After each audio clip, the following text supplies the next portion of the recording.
يا صباح الفل حبايبي، عاملين ايه؟ وحشتوني جدا جدا جدا، يا رب تكونوا بخير. صباحكم حب كده وحيوية، صباح كل حاجة حلوة في الدنيا. النهاردة يا بنات عملت لكم فيديو المشتريات اللي سألتوني عليه بعد ما رحنا السوق المرة اللي فاتت وعملنا جولة سريعة كده في السوق. حبيت اعمل لكم بقى الفيديو اللي انتوا كلكم سألتوني عليه عشان اقول لكم ايه هي الاسعار وازاي قدرت اجيب حاجات كتير بكمية فلوس قليلة. يعني ما كلفتش نفسي كتير وجبت حاجات مهمة وتنفعنا وحاجات كده ايه كل ست بيت بتبقى محتاجاها. تعالي معايا يا حلوه انت وهي نبتدي الفيديو عشان اقول لك ايه هي الحاجات. بس اوعي تنسي اللايك والشير وكومنتاتك الجميله، ولو اول مره تشوفي القناه ما تنسيش تدوسي على كلمه اشتراك وتفعلي زر الجرس عشان يوصلك كل جديد. انا عايزه اقول لكم ان سوق التلات ده طلع حاجه كده وهم، بجد والله العظيم حاجه وهم، حاجه كده جميله فيها كل حاجه ممكن تحتاجيها وحاجات رخيصه مش مكلفه. زي ما انت شايفه كده، بصوا انا جبت ديت القطاعه اللي بقطع عليها الخضار الخيار والحاجات دي، جايباها ب10 جنيه. كمان جبت منظم المعالق دوت برضو ب10 جنيه. والله العظيم بجد 10 جنيه. القطاعه ب10 والمنظم ده ب10، وكمان جبت التلات علب دول ب10 جنيه. انا جايباهم عشان ساعات بحتاج اكل كده وانا رايحه الشغل، فقلت اجيبهم مع ان انا عندي علب بس التانيين كبار، دول متوسطين حلوين.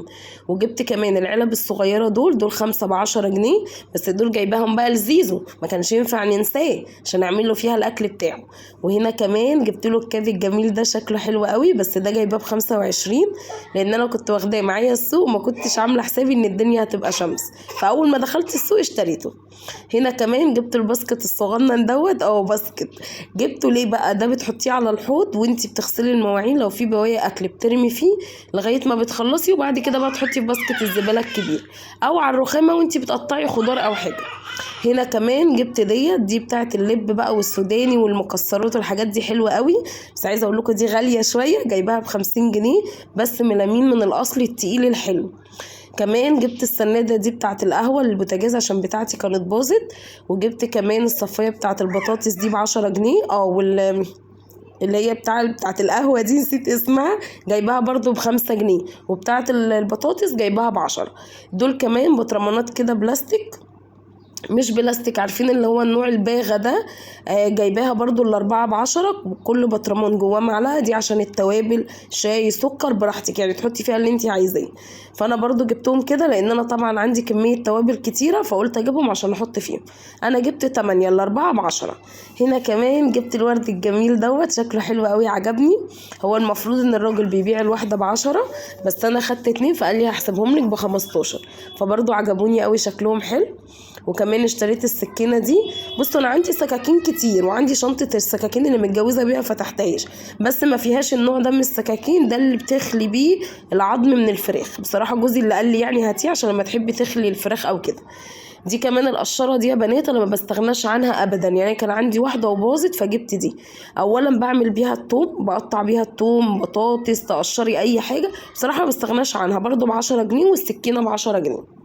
هنا كمان الاستيكر دوت عليه كل اسماء التوابل، يعني شاي، سكر، كمون، كزبره، كاري، بابريكا، كركم، اي توابل ممكن تتخيليها الاستيكر ده عليه جميع اسماء التوابل. يعني لو انت من النوع اللي بيتلخبط في التوابل او ما بيحفظش مثلا، او التوابل بيبقى شكل بعضها، ممكن تجيب الاستيكر ده وتلزقي على كل علبه. ده برضو الاستيكر ب10 جنيه، في 60 حاجة، يعني في 60 اسم. دي كمان اللي هي البتاعة بتاعت الايس كريم، عارفينها يا بنات لما تروحي تشتري ايس كريم كده من عند عمه بتاع العربية ده، ايوه هو دوت، بتلاقيه ماسك كده بيعبي بيها. انا جبتها بس دي غالية شوية، انا جبتها ب35، لاني كان في نوع اللي هو ب10 وب15 بس ما عجبنيش، حسيت ان هو مضروب شوية فجبت دي من الاصل. هنا كمان جبت المسكه بتاعه البانيه دي حلوه بصراحه برضو. كان في انواع اللي هي فيها خشب وفيها سيليكون، بس انا جبت دي لان هي مش غاليه، اولا ب10 جنيه، وجوزي قال لي هي عمليه، انت كده كده هي مش هتسخن منك في حاجه، انت مجرد هتقلبي وخلاص وهتطلعي بيها، يعني مش هتقلبي حاجه كتيره او حاجه فتسخن يعني. هنا كمان جبت دي قطعه البيتزا والمعجنات برضو حلوه قوي. عايزه اقول لكم ان انا جايباها ب12 جنيه، والله بجد جايباها ب12 جنيه. انا في ناس ما كانتش مصدقه اسعار الحاجه دي، جايباها ب12 جنيه. ودي بقى السفنجه السحريه اللي عملنا بيها الانتريه لو تفتكروا، في العيد لما كنا بنعمل فيديو الروتينات، انا كنت جايباها ب10 جنيه، بس لما رحت السوق النهارده لقيت الاتنين ب12 جنيه في السوق، بجد لقيت الاتنين ب12 جنيه، فقلت لا انا هجيب ديت وكنت جايبه معاها حاجه تاني يعني، فحسبهم لي الاتنين ب 12 جنيه، فجبت سفنجه واحده. هنا كمان ده الزيتون، في الفيديو بتاع السوق كنت عامله لكم لقطه عند بتاع المخللات. ده الزيتون اللي انا جبته من عنده، ده كيلو وربع يعني، اداهمني مشكل، عاملين 20 جنيه بالظبط. عايزه اقول لكم بجد والله حلوه قوي قوي قوي، على طول جوزي بيجيب من هناك. هنا بقى التوابل اهي جبناها برضو، كنت عامله لكم لقطه عند بتاع التوابل. والله بجد الحاجه حلوه جدا جدا جدا. جبت توابل كتير وحاجات كلنا بنحتاجها يعني، ما فيش ست بتستغنى عنها. دي بابريكا.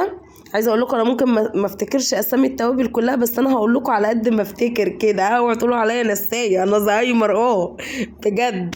يعني انا جبت بابريكا، جبت توابل لحمه وتوابل فراخ، وجبت توم باودر وبصل باودر، وجبت ايه تاني؟ اللهم صل على النبي يا بنتي يا انجي، اللهم صل على النبي، اللهم ذكرني، فكروني يا بنات فكروني. دي تقريبا توابل اللحمه. وجبنا البابريكا، وقلنا على الثوم البودر والبصل البودر، ودي تقريبا توابل فراخ. النبي مش فاكره، النبي يا اولاد فكروني فكروني فكروني، اللهم صل على النبي، صلي على النبي كده معايا عشان افتكر. ودي تقريبا والله ما فاكره، هو جوزي اللي عارفهم كويس لان هو اللي كان معايا وقعد يقول لي ما تقلقيش لو نسيتيهم انا عارفهم، هبقى اقول لك تحطي الاستيكر ازاي. ده كمان كمون.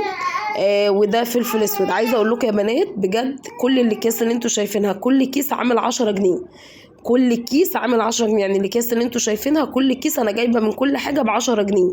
حتى الفلفل الاسود دوت جايبه برضو دول ب 10 جنيه. شوفي بقى لما تطحنيهم. وده كمان الليمون اللي هو الناشف ده، بتسموه ايه؟ الليمو تقريبا، او ليمون حاجه كده، مش فاكره اسمه يعني. دول برضو الواحدة بجنيه، انا جايبة 5. بجد لا حاجات حلوة قوي وتقعد معاكي فترة طويلة يعني. عايزة اقولك الكميات دي لو انت مش بتطبخي كتير يعني هتقعد معاكي بالشهر والاتنين. لو انت من النوع اللي كل يوم بيعمل اكلات او عزومات او الحاجات دي هتقعد معاكي شهر. كمان ما نسيناش الاستاذ مالك لوكا ابني، كان عن نفسه يجيب الجلابيه دي قوي، كان بابا عنده منها كتير بصراحه وهي مريحه جدا في البيت. فقال لي يا ماما انا عايز جلابيه زي بتاعه بابا. طبعا انساه وازعله، لا رحت اتنصحت وجبتها، بس طلعت خايبه، الجلابيه طلعت قصيره عليه. بس مش مشكله، جوزي قال لي عادي التلات الجاي نروح ونغيرها. هنا كمان ما نسيتش استاذ زيزو حبيب قلبي، بس يا زوز ده اسكت، ما نسيتش زيزو. جبت له بقى الترنج الجميل دوت، شكله حلو قوي قوي. عايزه اقول لكم الترنج ده عامل كام؟ عامل 50 جنيه. بجد جميل عجبني ولونه تحفه. كان فيه الوان تانية واشكال تانية، بس انا عجبني دوت بصراحه، لان زيزو عندي اغلبيه الالوان اللي عنده كلها اصفر واخضر فاتح وحاجات كده، بس انا اللون ده عجبني جبته له ب 50 جنيه. ان شاء الله لو رحت تاني هجيب له، يعني لو رحت تاني هجيب له، لانه هو قطن ساده وحلو. هنا كمان ما كانش ينفع بقى نروح سوق التلات يا ولاد، كلام بقى بيني وبينكم كده وننسى استاذ ابو يوسف يزعل، الفرعون الصغير او الكبير بلاش الصغير. ما كانش ينفع نروح كده وننسى الفرعون بتاعنا يزعل ويتقمص يقلب علينا، ما يديناش كده مصروف البيت ولا نجيب ولا نشيص على نفسنا، ينفع يعني؟ رحت بقى جبت له البنطلون الشروال ده حلو قوي، وعايزه اقول لكم نوعه حلو يعني، السوست حتى اللي متركبه فيه مش سوقي كده، لا حاجه نظيفه. ده جايبه له ب 140 لان هو خروج مش حاجه البيت، لا دي شروال من بتاع الخروج. وكمان جبت له الاربع تيشرتات دول. قولوا لي بقى ايه رايكم، عايزاكم في الكومنتات تقولوا لي ايه رايكم في الحاجه بتاعه ابو يوسف بالذات. يعني قولوا لي رايكم في المشتريات، بس اكتر حاجه قولوا لي عليها رايكم في لبس ابو يوسف ايه، والتيشرتات شكلها حلو ولا لا، والالوان كمان حلوه ولا لا، عشان اقول له بص انا ذوقي حلوه اهوت. واصحابي بعتوا قالوا لي في الكومنتات ان هي حلوه، بعتوا وقولوا لي، ولو وحشه قولوا لي برضه انا مش هزعل عادي يعني، انا ديمقراطيه. انا جبت له بقى التيشيرتات دي، عايزه اقول لكم ان هي قطن صافي حرفيا، التيشيرت عامل 45 جنيه. جبت له 4 بالظبط على الشروال، وان شاء الله برضو المره الجايه عشان الفلوس خسعت شويه، قلت له ان شاء الله كل مره يبقى معايا فلوس هجيب لك فيها حاجه جديده. لسه بقى عايزه اجيب بقى بصراحه، عايزه اجيب غيارات داخليه للولاد صيفي، واجيب برضو لابو يوسف. وهنا كمان ابو يوسف حب يدلعني يا بنات، يقوم جايب لي جاب لي توت. بقول له بدل ما تجيب لي كده 2 كيلو موز ولا تجيب لي بطيخه كده رطب بيها على قلبي، قال لي لا ده التوت ده حلو ومفيد. قعد بقى يكلمني عن فوائد التوت، وانا طبعا مش مقتنعه، بس قلت يلا هو افتكرني وخلاص. مش عايزه بقى يا بنات اطول عليكم، هنا خلاص الفيديو يعتبر خلص. نسيت اقول لكم جبت شوربه خضار بركولي جبتها ليا، وكمان جبت فلفل اللي هو الالوان ده، انا لقيت الكيلو ب25 بس انا جبت نص بس. هستنى بقى تعليقاتكم هستنى كومنتاتكم على الفيديو، تقولوا لي ايه رايكم في المشتريات ورخيصه ولا لا، وعجبكم ولا لا. وان شاء الله اقابلكم الفيديو الجاي وحاجات جديده باذن الله، ومع السلامه.